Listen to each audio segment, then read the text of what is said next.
चंद्रपूर जिल्ह्याचा आरोग्य कणा असलेल्या शासकीय वैद्यकीय महाविद्यालयाची विदारक अवस्था पाहून खासदार प्रतिभा धानोरकर यांनी प्रशासनाचे चांगलेच वाभाडे काढले।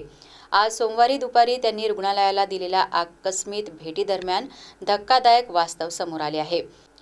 जिल्ह्याचे तापमान 40 अंशाच्या पार असतानाही रुग्णांच्या नातेवाईकांसाठी साधे कूलर नसणे, पिण्याच्या पाण्याची दयनीय अवस्था आणि कर्तव्यावर असलेले वैद्यकीय अधिकारी गायब असल्याचे पाहून खासदारांनी अधिष्ठातांसह उपस्थित अधिकाऱ्यांना धारेवर धरले।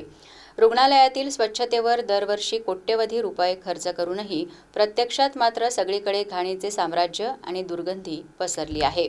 फुटलेल्या नाल्या, महिला प्रभागातील तुंबलेली घाणेरडी स्वच्छतागृहे यामुळे रुग्णांचे आरोग्य सुधारण्याऐवजी अधिकच धोक्यात आले आहे।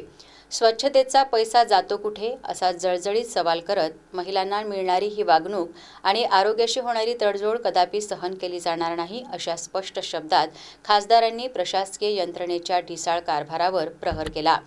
या गंभीर समस्यांची दखल घेत खासदार प्रतिभा धानोरकर यांनी प्रशासनाला 8 दिवसांचा अल्टिमेटम दिला आहे। महिला विभागातील पाणी पुरवठा सुरळीत करणे, पिण्याच्या पाण्याचा दर्जा सुधारणे आणि संपूर्ण परिसरातील घाण साफ करून व्यवस्थित तातडीने सुधारण्याचे निर्देश दिले आहेत। जर 8 दिवसांच्या मुदतीत परिस्थितीत सकारात्मक बदल दिसला नाही तर प्रशासकीय स्तरावर कठोर कारवाई प्रस्थापित करून स्वतः रुग्णालयात बसून उग्र आंदोलन करण्याचा इशारा त्यांनी यावेळी दिला आहे।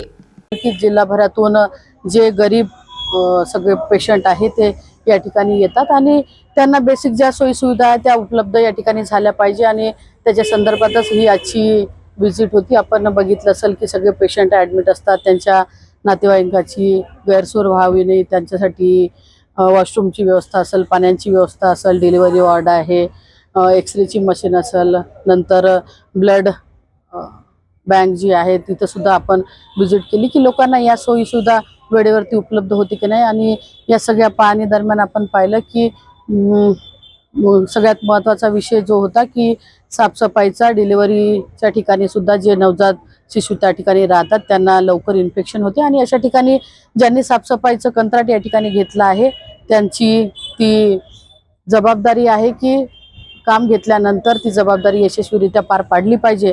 पण आपण पाहिलं की अतिशय गंदगी त्या ठिकाणी आपल्याला दिसली, पाण्याची व्यवस्था नव्हती आणि या दवाखान्यात येणारे लोक मोठ्या प्रमाणात, चंद्रपुरात आज 45च्या जवळपास तापमान तापलेलं आहे आणि अशा परिस्थितीत जर का पाण्याच्या बाबतीत त्यांची सोय जर का झाली नाही तर जीवितहानी सुद्धा या ठिकाणी होऊ शकतो आणि त्याच्या संदर्भातच आता या ठिकाणी आदरणीय कांबळे साहेबांना देखील या सूचना मी केल्या आणि रीतसर पत्राद्वारे देखील ज्या ज्या आमच्या मागण्या आहेत त्या त्यांना मी देणार आहे आणि त्याच्या संदर्भातच ही आजची विजिट या ठिकाणी रुग्णालयाला होती।